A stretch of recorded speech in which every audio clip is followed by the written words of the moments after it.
এবার অনেকের ভোরের দিকে সে একই স্বপ্ন দেখলেন। তবে এবারে শুরুর দিকে অন্ধকারে দৌড়ানোর সময় একটা মেয়েলি অসহায় গলা শুনতে পাচ্ছিলেন।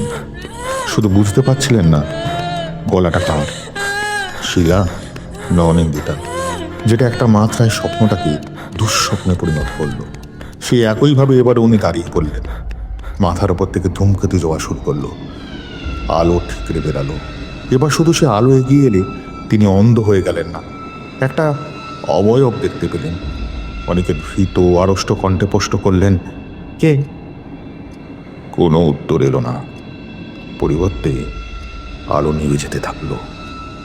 জড়িত হল শীতল অন্ধকার। অনেকে দেখল অবয়বটা অন্ধকারে মিশে গেল। সেই অন্ধকারের মধ্যে এখন দেখা যাচ্ছে ধূসর দুটি চোখ। নমস্কার, welcome to our YouTube channel গপ্প ল্যাডস প্রাইভেট লিমিটেড। এখানে শুধু গল্প বলা নয়, অনুভব করা হয়। আজকে আমাদের প্রথম নিবেদন সুদীপ চক্রবর্তীর কলমে ঈশ্বরের সন্তান। এটি একটি অন্য স্বাদের হরর স্টোরি। আশা করছি আপনাদের পছন্দ হবে। এছাড়াও এই চ্যানেলে আপনারা গল্পের সাথে সাথে আরও ভিন্ন রকমের কন্টেন্ট এক্সপিরিয়েন্স করতে পারবেন। যেহেতু আমাদের একদমই নতুন চ্যানেল, গল্প শুনে ভালো লাগলে লাইক এবং কমেন্ট করতে ভুলবেন না, আর সাবস্ক্রাইব করবেন। আমাদের চ্যানেলের নোটিফিকেশন নিয়মিত পাওয়ার জন্য বেল বাটনটায় ক্লিক করতে ভুলবেন না। গল্প পাঠ আর ডক্টর মাইতির চরিত্রে অভিষেক, ডক্টর সোমের চরিত্রে সৌরভ, মদন বৈদ্যের চরিত্রে প্রদীপ, শিলার চরিত্রে ঈশিতা, অন্যান্য বাকি চরিত্রে ত্রিশাগ্নি, বিক্রম, সুদীপ। আমাদের মিউজিক তৈরি করেছে আবির মাইতি, গল্পের সূত্রধর আর অনিন্দিতার চরিত্রে আমি লিপি। শুরু হচ্ছে ঈশ্বরের সন্তান।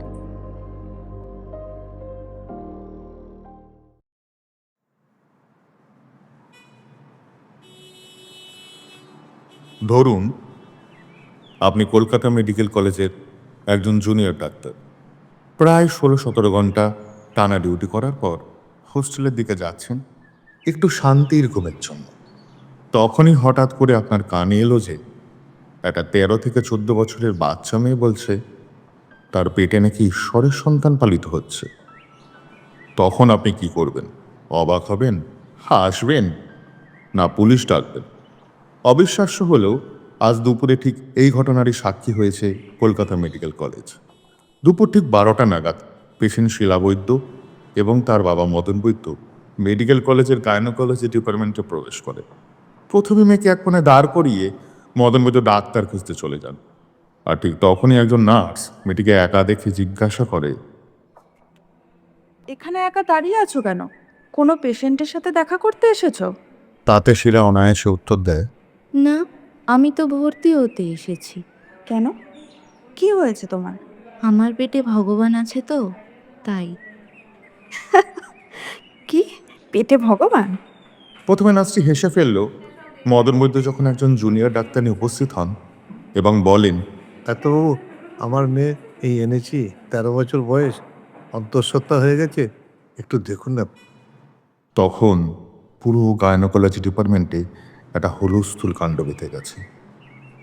পরিস্থিতি বুঝে জুনিয়র ডাক্তারটি একজন সিনিয়র ডাক্তারকে ডেকে পাঠান। তখন সিনিয়র ডাক্তার রঞ্জন মাইতি এসে সব শুনে মদন বৈদ্যকে বলেন, দেখুন মশাই, পুলিশে খবর না দিয়ে এখানে এই কেস ঢোকানো যাবে না। এছাড়াও হাসপাতাল কর্তৃপক্ষের অনুমতি লাগবে, নইলে পরে মিডিয়া পুলিশ এসব তো আমাদের পেছনেই পড়বে। পুলিশের কথা শুনে মদন বৈদ্য রীতিমতো ঘাবড়ে গেলেন। এতে প্রতিক্রিয়া হলো পুরোপুরি উল্টো। ঘটনায় আচমকা একটা অপরাধের গন্ধ পেয়ে রঞ্জনবাবু হাসপাতাল কর্মীদের মদন বৈদ্যকে আটক করার এবং শিলা বৈদ্যকে মেট্রনের জিম্মায় রাখার হুকুম দিলেন।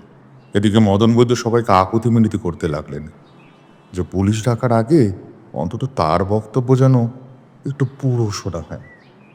ততক্ষণে ওদেরকে ঘিরে হাসপাতাল কর্মী, পেশেন্টের বাড়ির লোক ও আরো কত লোকের ভিড় জমে গেছে। মদন বৈদ্যের আকুতি মিনতির ফলে না হলেও ডাক্তাররা সিদ্ধান্ত নেন পুলিশ ডাকার আগে ডিপার্টমেন্ট হেডকে ব্যাপারটা জানানো অত্যন্ত জরুরি। ডিপার্টমেন্ট হেড অনিকেত সোম তখন ক্যাম্পাসে উপস্থিত ছিলেন না। ব্যক্তিগত কাজে গড়িয়ার একটি নার্সিংহোমে ছিলেন। ওনাকে ফোনে পাওয়া গেল না এবং ক্যাম্পাসে আসতে ওনার আড়াইটে বেঁচে গেল, বা বলা যেতে পারে উনি ইচ্ছা করে একটু দেরি করলেন। কারণটা ক্রমশ প্রকাশ্য। অনিকেত সোম বেশ লম্বা, ফর্সা ও সুঠাম চেহারার মানুষ। প্রথমবার দেখলে অবাঙালি বলে ভুল হয়। বয়স যদ্দূর সম্ভব 42, তবে বেশ স্বাস্থ্যবান হওয়ায় এখনো যুবকের মতোই দেখায়। স্থান বিশেষে উচ্চপদস্থ হলেও কলিগদের মতে তার স্বভাব সদাহাস্য, মাটির মানুষ গোছে। তবে আজকে ওনার মুখে সেই হাসি নেই, চোখ ও চেহারা এরকম একটা অন্যমনস্ক মন মোরা ভাব। এর মধ্যে তিনি যখন ক্যাম্পাসে ঢুকেই শুনলেন যে তার ডিপার্টমেন্টে এরকম একটা অদ্ভুত ব্যাপার ঘটেছে এবং সবাই তার আসার অপেক্ষাতেই পথে বসে আছে, তখন স্বভাব অনুযায়ী ঠান্ডা থাকার বদলে তিনি খানিকটা বমকে গেলেন। তারপর চেম্বারে বসে নিজেকে একটু সামলে সব সিনিয়র ডাক্তারদের নিয়ে ঠিক করলেন পুলিশ ডাকার আগে একবার নিজে যাচাই করে দেখবেন যে জল আসলে কতটা গভীর। সাথে এটাও ঠিক হলো পরে আইনি কোনো জটিলতার থেকে বাঁচার জন্য প্রমাণ হিসাবে ওদের কথোপকথন ক্যামেরাবন্দি করা হবে। কথা মতো বাবা আর মেয়েকে ডাক্তার সোমের চেম্বারে আনা হলো। চেম্বারে তখন ডাক্তার সোম, মদনা শিলার সাথে উপস্থিত ছিলেন আরও 3 জন: ডাক্তার রঞ্জন মাইতি, মেট্রন আর একজন নার্স। ডাক্তার সোম দেখলেন মদন বৈদ্য বেশ পেটে খাটো স্থূলাকার আকৃতির, হয়তো ব্লাড প্রেশারের রোগী। উত্তেজনা ধকল সামলাতে না পেরে উনি এসির মধ্যেও ঘামে বেঁচে স্নান করে গেছেন। বিপরীতে শিলাবৈদ্যকে মনে হলো অস্বাভাবিকভাবে শান্ত। চেম্বারে ঢোকার পর থেকে বাবার মতন একটু চিন্তায় বা অস্বস্তিতে ছটপট করেনি মেয়েটা, অথচ বয়স অনুযায়ী পরিস্থিতি থাকার কথা ছিল একেবারে উল্টো। এছাড়াও ডাক্তার সোম দেখলেন যে মেয়েটা তার দিকে কিরকম নিষ্পলক ঠান্ডা দৃষ্টিতে তাকিয়ে আছে। শিলাবৈদ্যের এই অস্বাভাবিক স্থিরতা দেখে ডাক্তার সোমের একটু অস্বস্তি লাগলো। এর পরের কথোপকথনটি রেকর্ড করা ভিডিওটির অডিও ট্রান্সক্রিপ্ট থেকে সরাসরি তুলে দেওয়া হলো। আপনার মেয়ের বয়স কত? 13 স্যার। কবে জানতে পারলেন ওর প্রেগনেন্সির ব্যাপারে? মদন বৈদ্য লজ্জায় একটু গলা নিচু করলেন। এই তো স্যার, গতকাল রাতে। হ্যাঁ, গতকাল? আর আপনার ওয়াইফ? বউ তো স্যার রাতে মেয়ের পেট দেখে বলল যে ব্যাপারটা ঠিক ওর মনে হচ্ছে না। তারপর সদর হাসপাতালে গিয়ে সব জানতে পারলাম। কি যে কি হয়ে গেল কিছুই বুঝতে পারলাম না। দেখুন, ওকে দেখে মনে হচ্ছে ও অন্তত 5 থেকে 6 মাসের প্রেগনেন্ট। আর আপনি বলছেন বাবা মা হয়ে এতদিন কিছু টের পাননি, গতকাল রাতে বুঝতে পেরেছেন। আচ্ছা, আপনার ওয়াইফ বুঝতে পারেনি মেয়ের পিরিয়ড এতদিন ধরে বন্ধ? এই প্রথম মদন বৈদ্য চোখ তুলে অনিকেতের দিকে সরাসরি তাকালো। আমি নিজে তাই জিজ্ঞাসা করেছিলাম স্যার, কিন্তু বউ বলল মেয়ের তো এখনো একবারও পিরিয়ড হয়নি। ডাক্তার সোমকে বিরক্ত দেখালো। আপনি কি ইয়ার্কি মারছেন মশাই? যে মেয়ের এখনো পিরিয়ড শুরু হয়নি তার মা হওয়া কি কোনোভাবে সম্ভব? ডাক্তার সোম তাচ্ছিল বলে আর কিছু বলতে যাচ্ছিলেন, তবে ডাক্তার রঞ্জন মাইতি বাদ সাধলেন। অনিকেত, তোমার যদি ওনার কথা অদ্ভুত মনে হয় তাহলে আমি মেয়েটি কয়েকটি প্রাথমিক টেস্ট করিয়েছি, তার রিপোর্টগুলো একবার দেখো। এরকম অদ্ভুত জিনিস আমি জীবনে কোনোদিনও দেখিনি। বলে উনি রিপোর্টটা এগিয়ে দিলেন। ওটা পরে ডাক্তার সোমের চোখ তো কপালে উঠল। সেই রিপোর্ট থেকে সংগৃহীত চূড়ান্ত তথ্যগুলির একটা ছোট তালিকা নিচে দেওয়া রইল। 1. পেশেন্টের বাহ্যিক ও আভ্যন্তরীণ পরীক্ষায় যৌন সংসর্গ বা শারীরিক আঘাতের কোনো চিহ্ন পাওয়া যায়নি, অর্থাৎ পেশেন্ট মেডিকেল সায়েন্সের ভাষায় কুমারী বা ভার্জিন। তাহলে প্রেগনেন্সির কারণ কি? 2. আল্ট্রাসাউন্ডে দেখা গেছে জরায়ুর ভেতরে ভ্রূণের বদলে একটা মৃত কম্পমান মাংসপিণ্ড, যার প্রকৃতি ও প্রাণচিহ্ন এখনো অনির্ধারিত। 3. জরায়ুর আস্তরণে বায়োলিউমিনেসেন্ট টিস্যু রয়েছে, অন্ধকারে পিণ্ডটি সামান্য নীল আলো বিচ্ছুরণ করে। 4. শিলার রক্তে অজানা প্রোটিন ও এনজাইম শনাক্ত হয়েছে, যাদের উৎস সম্পূর্ণ রহস্যজনক। শেষে মন্তব্যের জায়গায় লাল কালি দিয়ে মোটা মোটা অক্ষরে 3টি শব্দ লেখা: অসম্ভব, আতঙ্কজনক, অলৌকিক। চেম্বারে হঠাৎ নিস্তব্ধতা নেমে এল। পরখা অভিজ্ঞ ডাক্তার অনিকেত সোম কিছু বলার ভাষা খুঁজে পেলেন না। তারপর মাইতি গলা ঝাঁকারি দিয়ে বললেন, শিলা নিজের মুখে একবার শুনে নেই না ও কি বলছে। ডাক্তার সোম মাথা নাড়লেন। ঠিক হলো, একটা ছোট বিরতির পর কথোপকথন আবার শুরু হবে। এবার শুরু করলেন মাইক। শিলা, তুমি ভয় পেও না, আমরা ডাক্তার আঙ্কেলরা সব ঠিক করে দেবো। শুধু আমাদের কয়েকটা প্রশ্নের উত্তর তোমাকে দিতে হবে। কি পারবে তো? আমি তো ভয় পাচ্ছি না। আপনাকে কে বলল আমি ভয় পাচ্ছি? ডাক্তার মাইকের ভুরু কুচকে গেল। বাহ, তাহলে তো ভালোই হলো। ভয় না পেলে তো আমরা আবার নিশ্চিন্তে থাকি।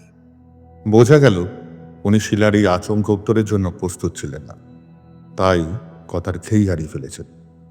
এই সুযোগে ডাক্তার সোম তার মাথায় ঘুরপাক খেতে থাকা একটা প্রশ্ন শিলাকে করলেন। আচ্ছা শিলা, তুমি যে বলছো তোমার পেটে ভগবান আছে, এরকম তোমার কেন মনে হয় বাবা? এটা আমার মনে হয় না, আমি সত্যিই জানি। সে আমাকে নিজে এসে বলে গেছে। সে কে? ভগবান? হ্যাঁ। তো তোমার সাথে তার দেখা হলো কোথায়? ডাক্তার সোমকে হাসতে দেখে শিলা বৈদ্য অদ্ভুতভাবে হেসে উঠল। হাসছেন? আমার সাথে তার যেখানে দেখা হয়েছে, আপনার সাথেও তার সেখানেই দেখা হবে। আপনার মেয়ের কি কোনো মানসিক সমস্যা আছে নাকি মশাই? মানসিক মানে পাগল? হ্যাঁ, পাগলামির কোনো ইতিহাস আছে কি? না স্যার, মেয়ে আমার দিন 7 আগেও আরও 5টা ওর বয়সীর মেয়ের মতো একদম সাধারণ ছিল। তবে সেদিন রাতে মানে ওই একটা ধূমকেতুটা কি কি যেন নাম, ওই মুমেন না? Lumen night? হ্যাঁ হ্যাঁ, লুমেন নাই। আমার এক বন্ধু বলেছিল এরকম জিনিস নাকি 2-3 হাজার বছরে এই একবারই দেখা যায়। রাতে তাই আমরা ছাদে গিয়েছিলাম ব্যাপারটা সচক্ষে দেখার জন্য। পরে জানতে পেরেছিলাম সরকার থেকে নাকি কড়া নিষেধ ছিল সেটা খালি চোখে দেখা বা সেই সময় বাইরে থাকার, বিশেষ করে বয়স্ক এবং বাচ্চাদের। বোধহয় সেই জন্য মেয়েটা সেদিন অজ্ঞান হয়ে গেছিল। তারপর থেকে না আমার মেয়েটা ওরকম পাগলের মতো কিসব আজে বাজে কথাবার্তা বলছে। এতক্ষণের কথাবার্তার কিছু সারমর্ম ধরতে না পেরে এখানেই ভিডিওটি আপাতত শেষ করা হয়। তারপরে হাসপাতাল কর্তৃপক্ষকে সব জানানোর পর তারা সিদ্ধান্ত নেন, যেহেতু ব্যাপারটা আইনের আওতার বাইরে, তাই সেটাকে নিয়ে বেশি জলঘোলা করা হবে না। পাশাপাশি ডাক্তার সোমের নেতৃত্বে বিশেষ কমিশন গঠন করা হয়, যারা পরের দিন থেকে আরও গুরুতরভাবে ব্যাপারটিকে নিয়ে পর্যবেক্ষণ ও পর্যালোচনা চালিয়ে যাবে, যতক্ষণ না এর কোনো মীমাংসা করা হয়। তারপরে ডাক্তারদের মধ্যে এই নিয়ে জল্পনা কল্পনা ছাড়া আর যা উল্লেখযোগ্য ঘটল তা হলো শিলাকে হাসপাতালের ম্যাটারনিটি ওয়ার্ডে ভর্তি নেওয়া। ডাক্তারদের জীবন এমনি অনেক ব্যস্ততাময়, তাই অনেকে কাজের চিন্তা বাড়িতে নিয়ে আসতে একদমই পছন্দ করেন না। তবু আজ শিলার ঘটনাটা ওর মাথা থেকে কিছুতেই বেরোতে চাইছে না। যতই ভাবছেন ততই যীশুখ্রিস্টের মা ভার্জিন মেরির গল্পের সাথে সাদৃশ্য খুঁজে পাচ্ছেন। এখানে যেরকম ধূমকেতু লুমেনাইনের কথা শোনা যাচ্ছে, সেরকম বাইবেলে ম্যাথুর গল্পে কি যেন একটা খুব উজ্জ্বল তারার উল্লেখ আছে না, যেটার সাথে যীশুখ্রিস্টের জন্মের কোনোভাবে যোগাযোগ আছে। অনেক চিন্তা করেও তারার নাম বা যিশুর জন্মের সাথে কি সংযোগ সেটা মনে পড়ল না ডাক্তার সোমের। আর তখনই চিন্তার তরি ডুবল বউ অনিন্দিতার ডাকে। কি গো, শুনছো? কি ভাবছো বলো তো এতক্ষণ ধরে? শিলা নামের একটা মেয়ের কথা। নতুন প্রেমিকা জুটিয়েছো বুঝি? ধুস, কি যে বলো! একটা 13 বছরের বাচ্চা মেয়ে। এ মা! তুমিও না, সত্যি। অনিন্দিতা এমনি অত্যন্ত সুন্দরী, হাসলে গালে ঢোল পড়ে বলে আরও অপরূপ দেখতে লাগে। তবে ওই হাসি দেখে অনিকেতের মনটা হঠাৎ মুচড়ে উঠল। দুপুরে ক্যাম্পাসে ঢোকার পর থেকে যা ঘটল, সে চক্করে কোরিয়ান নার্সিংহোম থেকে সংগ্রহ করা ফার্টিলিটি টেস্ট রিপোর্টগুলোর কথা অনিকেত ভুলেই গেছে বললে চলে। তা ডাক্তার মশাই, এই শিলাটা কে যে আপনাকে বারবার গভীর চিন্তায় ডুবিয়ে দিচ্ছে? অসম্ভব আতঙ্কজনক অলৌকিক একটা মেয়ে। ক্রিমিনাল টিমিনাল নাকি? আরে আজকে আমাদের ওখানে এমন একটা অদ্ভুত কেস এসেছিল। উফ, আবার শুরু হলো তোমার এই রোগের কীর্তন। তোমাকে কতবার না বলেছি তুমি তোমার এই কাজ তোমার ক্যাম্পাসেই রাখবে। যা বাবা, তুমিই তো জানতে চাইলে। আর যেটা এতদিন ধরে জানতে চাইছি সেটা তো একজন গাইনোর ডাক্তার হয়েও বলতে পারলে না। অনিকেতের বুকে একটা ধাক্কা লাগলো। কি উত্তর দেবে সে? যতবারই ফার্টিলিটি টেস্ট করুক না কেন, অনিন্দিতা আর এই বয়সে মা হতে পারবে না। এখন যে ওর শরীর সেই ক্ষমতা হারিয়েছে, কি মুখে বলবে এই কথা? অনিকেতের মনে পড়ল যে অনিন্দিতার মা হওয়ার স্বপ্ন বিয়ের প্রথম থেকেই ছিল। শুধু একবার কেরিয়ারে ক্ষতি হয়ে যাবে বলায় মেয়েটি মুহূর্তে সিদ্ধান্ত নিয়েছিল যে যখন দুজনেরই মনে হবে তখনই সে সন্তান চাইবে, অনিকেতের উপর কিছু চাপিয়ে দেবে না। আর এখন যখন অনিকেত সাফল্য অর্জন করার পর এবার শুধু একটি সন্তান চাইছে, ঠিক তখনই ভাগ্যের নিষ্ঠুর পরিহাসে অনিন্দিতার মা হওয়ার রাস্তা চিরকালের মতো বন্ধ হয়ে গেছে। এখানে হঠাৎ শিলার কথা আবার মনে পড়ায় অনিকেত ভাবল, যদি ঈশ্বর সত্যিই থেকে থাকেন তাহলে উনি বড় অদ্ভুত খেলা দেখান বটে। অনিকেত উত্তর না দিয়ে পিটপিট করে তাকিয়ে আছে দেখে অনিন্দিতা পর সত্যি রেগে গেল। আচ্ছা, নিজে কিছু বলবে না ঠিক আছে, যে টেস্টগুলো করলাম ওটার রিপোর্টগুলো তো দাও। আরে আমি তো ডক্টর বোসকে ফোন করেছিলাম, উনি আমায় বললেন এখনো সপ্তাহখানেক মতো লাগবে। ধুস, তোমার বন্ধু নার্সিংহোম হয়ে লাভ কি হলো তাহলে? তোমার দ্বারা কিচ্ছু হবে না, ছাড়ো তো, আমি নিজেই করে নেব। অনিন্দিতা মুখ ফিরিয়ে শুয়ে পড়ল। রাতের কিছুটা সময় ডাক্তার সোম বইয়ে রাত ভাঙে কাটালেন, আর বাকিটা কাটালেন সংশয়। ভোরের দিকে একটা অদ্ভুত স্বপ্ন দেখলেন ডাক্তার সোম। দেখলেন উনি প্রচণ্ড অন্ধকারের মধ্যে দৌড়াচ্ছেন, এত অন্ধকার যে নিজের হাত পর্যন্ত চোখের সামনে এনে দেখা যাচ্ছে না। পরিবেশে এত নিস্তব্ধ যে নিজের নিঃশ্বাসের আওয়াজই যেন কানে দিচ্ছে। উনি দৌড়াচ্ছেন, একধারে নিজেকে ভীত, ক্লান্ত, অসহায় মনে হচ্ছে। জোরে জোরে হাঁপাচ্ছেন, কিন্তু কেন দৌড়াচ্ছেন বুঝতে পারছেন না। শুধু মনে হচ্ছে না দৌড়ালে কিছু একটা অনর্থ হয়ে যাবে।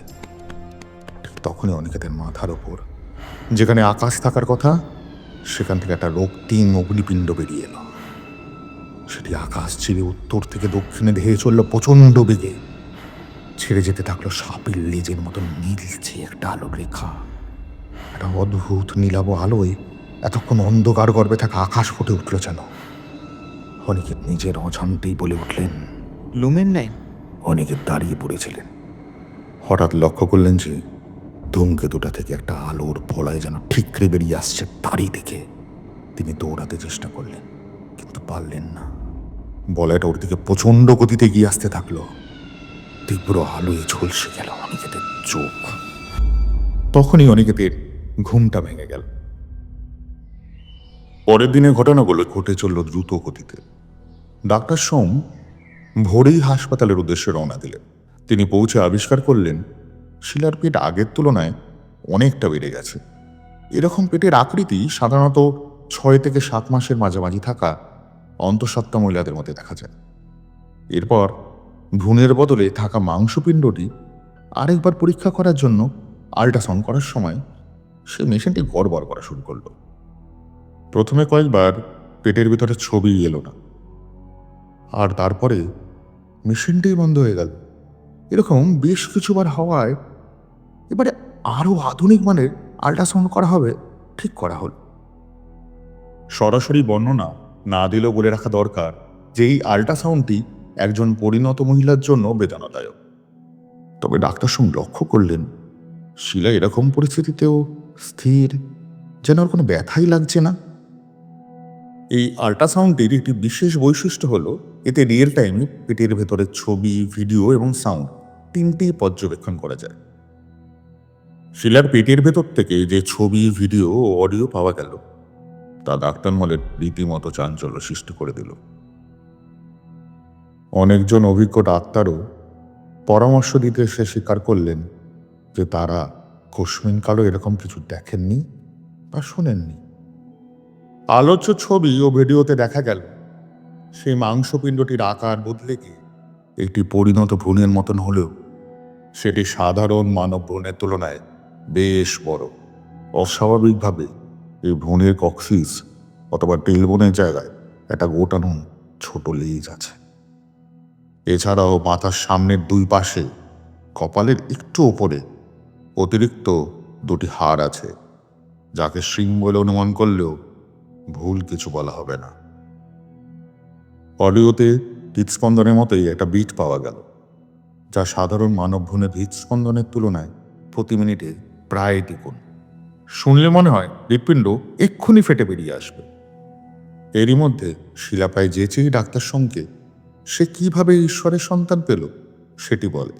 শিলার বর্ণনা সংক্ষেপ করলে মূল বক্তব্যটা দাঁড়ায় এরকম: আমি যখন ধূমকেতুটার দিকে তাকিয়েছিলাম, দেখলাম ধূমকেতুটা একটু ভেঙে গেল, আর সেখান থেকে এক টুকরো আলো বেরিয়ে এলো। আমি দেখলাম বাবা মা কেউই কিছু লক্ষ্য করেনি। আমি আরও ভালো করে দেখার জন্য একটু এগিয়ে গেলাম। একটু পরেই মনে হলো আলোটা যেন আমার দিকে এগিয়ে আসছে, খুব জোরে। চোখ মুছে ভালো করে দেখলাম ওটা আমার আরও কাছে চলে এসেছে। চারিদিকে শুধু আলো আর আলো।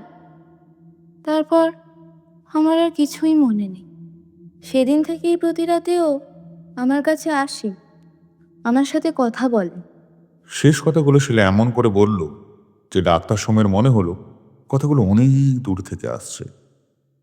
এছাড়াও তিনি লক্ষ্য করলেন যে শিলার এই বর্ণনার সাথে আগের দিন রাতে দেখা স্বপ্নেরও একটা অদ্ভুত সাদৃশ্য রয়েছে। এরপর শিলাকে ওর সাথে প্রতিদিন রাতে কি কথা হয় জিজ্ঞাসা করায় শিলা বলে, ও আমাকে মা বলে ডাকে। ও বলে সবাইকে বলে দিতে যে ও আসছে, সবার পাপের ঘোড়া পূর্ণ হয়েছে, ও সবাইকে সেই পাপ থেকে মুক্তি দিতে আসছে। এই উত্তরে ডাক্তার সোম পুরোপুরি বিভ্রান্ত হয়ে যান। দেখতে দেখতে সন্দেহ করেই গেল। হসপিটাল চত্বর কিছুটা ফাঁকা হয়ে গেল। ডাক্তার অনিকেতের কমিশন যে ঘরে আলোচনায় বসেছিলেন সেখানে ভিড় বাড়াতে আরম্ভ করলেন কলকাতার অভিজ্ঞ নামজাদা ডাক্তাররা। তাদের মধ্যে একটা দল বললেন, দেখুন, এখানে একটা ডিভাইন ইন্টারভেনশন তো আছে। এরকম অদ্ভুত প্রেগনেন্সি আমি অন্তত আমার কেরিয়ারে দেখিনি মশাই। তা আমার মনে হচ্ছে ব্যাপারটা ঐশ্বরিক। হ্যাঁ হ্যাঁ হ্যাঁ, উনি ঠিকই বলছেন। ব্যাপারটা ঐশ্বরিক। আমারও তাই মনে হয়।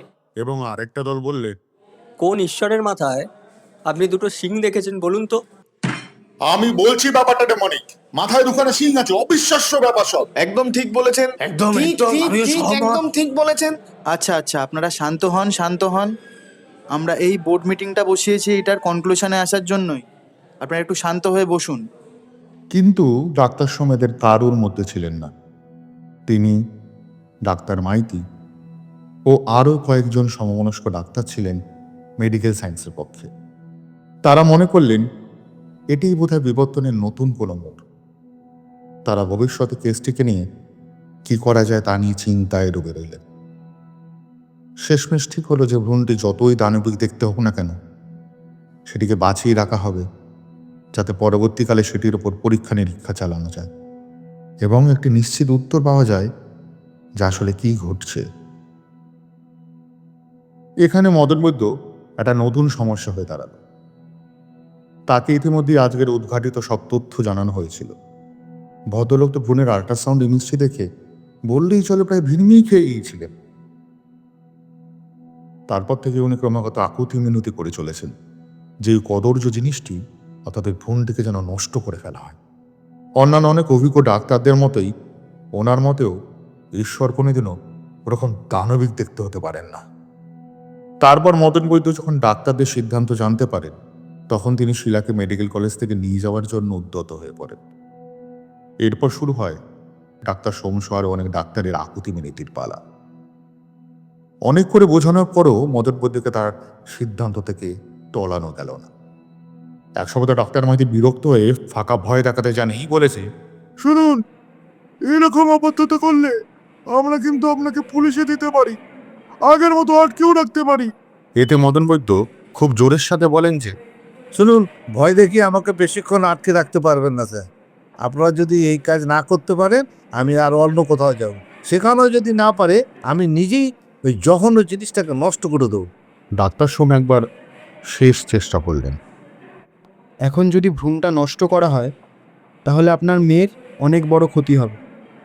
হয়তো আমরা ওর প্রাণও বাঁচাতে পারবো না। তবে এই সতর্কবাণীতেও কোনো লাভ হয় না। শেষমেশ কোনোভাবেই ওদেরকে ধরে রাখা যাবে না দেখে শিলাকে ডিসচার্জ করে দেওয়া হয়। শিলা প্রথমে আপত্তি করলেও মদন বৈদ্য মেয়েকে এক প্রকার জোর করেই সেখান থেকে নিয়ে রাতের অন্ধকারে গায়েব হয়ে যান। ঠিক এর পরের দিন প্রথমে অনলাইন, পরে টিভি মিডিয়া এবং তারপরে খবরের কাগজের মাধ্যমে একটি ঘটনা পুরো কলকাতায় আলোড়ন তুলে দেয়। এই সময় টিভি স্ক্রিনে শিলা বৈদ্য এবং তার বাবা মায়ের একসাথে তোলা একটা সুন্দর ফ্যামিলি ফটো ভেসে উঠল। আর বেজে উঠল, আপনারা এই মুহূর্তে দেখছেন ইটিভি নিউজ। আজকের চাঞ্চল্যকর ঘটনা, ডায়মন্ড হারবারে এক 13 বছরের অন্তঃসত্ত্বা মেয়েকে খুন করে আত্মঘাতী মা বাবা। এইটুকু দেখে ডাক্তার সোম টিভি বন্ধ করে দিলেন। ডাক্তারদের ছুটি নেওয়াটা একটা কষ্ট সাপেক্ষ বিষয়, তবে অনিন্দিতাকে একেবারে অবাক করে দিয়ে শিলার খুনের পরের দিনই অনিকেত পরপর 2টো ছুটি নিলেন। প্রথম দিনে পুরোটাই তিনি কাটালেন তার স্টাডি রুমে। কি করলেন সেটা স্পষ্টভাবে বোঝা গেল না। অনিন্দিতা শুধু দুপুরে খাবার দেওয়ার সময় কয়েকটা জিনিস লক্ষ্য করল। যেমন অনিকেত মন দিয়ে বাইবেল পড়ছে, স্টাডি রুমের টেবিলে বিস্তর বইপত্র ছড়ানো, যার মধ্যে বিষ্ণু পুরাণের নামটা মনে থাকার মতো, আর অ্যাস্ট্রে ভর্তি সিগারেটের ফিল্টার ও ছাইয়ের স্তূপ। পরপর 2 দিন ছুটি নেওয়া কিংবা ছুটি নিয়ে ধর্মীয় বইপত্র পড়া কোনোটাই অনিকেতের স্বভাব বা রুচির সাথে মেলে না। অনিন্দিতা বুঝল ব্যাপার গুরুতর। রাতে খাওয়ার সময় অনিকেতকে বেশ অন্যমনস্ক দেখালো। একবার তো রুটি ছিঁড়েও সেটা প্লেটে রেখেই তার জায়গায় স্রেফ হাওয়া মুখে পুরে দিলেন উনি। সেটা লক্ষ্য করেই অনিন্দিতা জিজ্ঞেস করল, বাবা কি ব্যাপার বলো তো? ছুটি নিয়ে বাইবেল পড়ছো, ঘরে দেখলাম বিষ্ণু পুরাণ, হঠাৎ ধর্মে রুচি হলো নাকি? একটা ব্যাপার নিয়ে রিসার্চ করছি। কি ব্যাপার বলো তো? শিলার কেসটা আমাকে ভাবিয়েছে, বুঝলে। এই যে ভ্রূণটা, সে যদি সত্যি ঈশ্বর হয়, তাহলে কি সত্যি ও সব ধ্বংস করতে আসছে? মানে সোজা কথায় এই দুনিয়া কিভাবে ধ্বংস হবে সেটা জানার চেষ্টা করছি। আর অদ্ভুতভাবে জানো, সব জায়গাতে প্রায় একটাই কথা বলেছে, একজন অবতার বা মিসিহা জাতীয় কেউ একটা এসে মানব সভ্যতাকে ধ্বংস তথা নতুন সৃষ্টির দিকে নিয়ে যাবে। না মানে এর সাথে তোমার ডাক্তারের কি সম্পর্ক? নেই, ডাক্তারের কাজই হলো ডিটেকটিভের মতো। রোগের উৎস আর সমাধান না জানতে পারলে আমাদের শান্তি হয় না, বুঝলে। এই কথা বলে অনেকের তাড়াতাড়ি খেয়ে উঠে গেলেন। অনিন্দিতা একবার মাঝরাতে স্টাডি রুমে গিয়ে দেখেছিল অনিকেত ওখানকার সোফার উপরেই ঘুমিয়ে পড়েছেন। আলো বন্ধ করে বেরানোর আগে দেওয়ালে ঝোলানো হোয়াইট বোর্ডে লেখা কয়েকটা প্রশ্ন অনিন্দিতার চোখে পড়েছিল, যেগুলোর মাথা মুন্ডু সে তখন উদ্ধার করতে পারেনি। সে কি সত্যি ঈশ্বর? সে কি আবার ফিরে আসবে? লুমিনাইনের সাথে তার সম্পর্ক কি? পরে বিছানায় এসে অনিন্দিতার মনে হয় লুমিনাইন শব্দটা তার খুব চেনা চেনা লাগছে। মনে পড়ে যায় কিছুদিন আগে পৃথিবীর খুব কাছ থেকে চলে যাওয়া ধূমকেতুটির কথা। সেটা পৃথিবীর এত কাছ থেকে গেছিল যে রাতের আকাশও অদ্ভুত রক্তিম নীলাভ রঙের হয়ে উঠেছিল। এই আলোর জন্যই বৈজ্ঞানিকরা নাম রাখেন লুমেন। 9টা কেন এখন সেটা মনে পড়ছে না অনিন্দিতার। তবে এটা মাথায় এলো যে বৈজ্ঞানিকরা বলেছিলেন সেটা নাকি চলে যাওয়ার 2-3 সপ্তাহ পরও নাকি স্পষ্ট দেখা যাবে, সেটাকে দেখাবে ধ্রুবতারার মতোই উজ্জ্বল। কথাটা মাথায় আসতেই খোলা জানলা থেকে অনিন্দিতার চোখ আপনা আপনি আকাশের দিকে চলে গেল। সে দেখতে পাচ্ছে যেন লুমেন নাইট পৃথিবী থেকে অনেক অনেক অনেক দূরে চলে যাচ্ছে। সেটাকে এখন একটা উজ্জ্বল নক্ষত্রের মতো দেখাচ্ছে। এবার অনেকের ভোরের দিকে সে একই স্বপ্ন দেখলেন, তবে এবারে শুরুর দিকে অন্ধকারে দৌড়ানোর সময় একটা মেইলি অসহায় গলা শুনতে পাচ্ছিলেন। শুধু বুঝতে পারছিলেন না গলাটা কার, শিলা না অনিন্দিতা, যেটা একটা মাত্রায় স্বপ্নটাকে দুঃস্বপ্নে পরিণত করলো। সে একইভাবে এবার উনি দাঁড়িয়ে পড়লেন। মাথার ওপর থেকে ধূমকেতু যাওয়া শুরু করলো। আলো ঠিকরে বেরালো। এবার শুধু সে আলো এগিয়ে এলে তিনি অন্ধ হয়ে গেলেন না, একটা অবয়ব দেখতে পেলেন। অনেকে ভীত আড়ষ্ট কণ্ঠে প্রশ্ন করলেন, কে? কোনো উত্তর এলো না। পরিবর্তে আলো নিভে যেতে থাকলো। জড়িত হলো শীতল অন্ধকার। অনেকে দেখল অবয়বটা অন্ধকারে মিশে গেল। সেই অন্ধকারের মধ্যে এখন দেখা যাচ্ছে ধূসর 2টি চোখ। খুব ছোট দুটি চোখ। অনিকেত আবার প্রশ্ন করল, কে ওখানে? উত্তরটা এসেও মিলিয়ে গেল। যখন অনিকেতের মনে হলো কথাটা সে কান দিয়ে নয়, মন দিয়ে শুনছে, তখনই ওর ঘুমটা ভেঙে গেল। সকালে অনিকেতকে দেখে অনিন্দিতা প্রথমেই ঘোষণা করে দিল যে গতকালকের মতো যদি আজকেও একই থাকেন, তাহলে অনিন্দিতা রাগের থেকে তার নিস্তার নেই।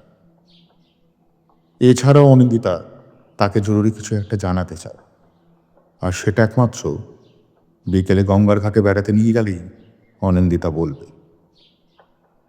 কথাটা অনিন্দিতা ডেট সিরিয়াস হয়ে বলায় কাজ হলো। ঠিক হলো বিকেলে বাগবাজার ঘাটের দিকে যাওয়া হবে। অনেকে নিজেই ড্রাইভ করবেন।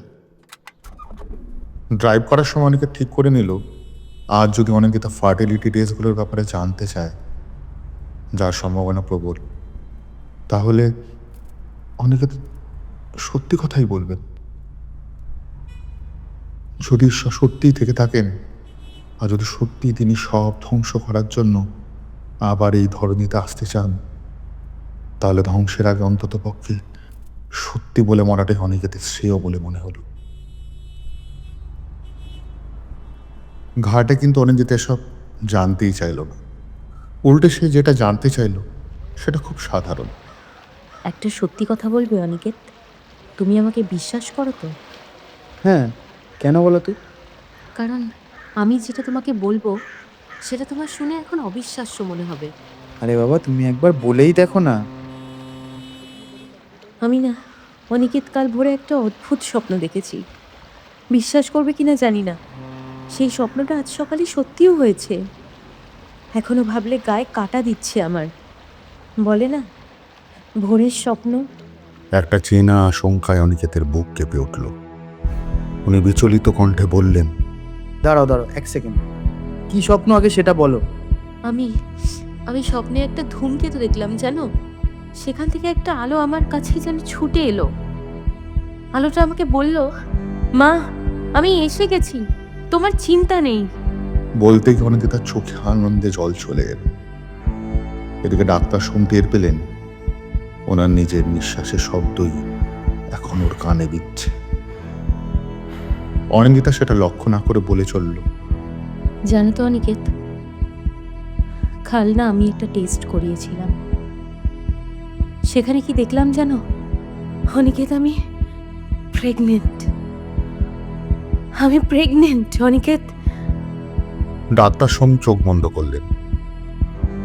তার জন্যই দেখতে পেলেন না দূরে দিগন্তে লুমেন 9-এর শেষ চিহ্নটিও মুছে গেল।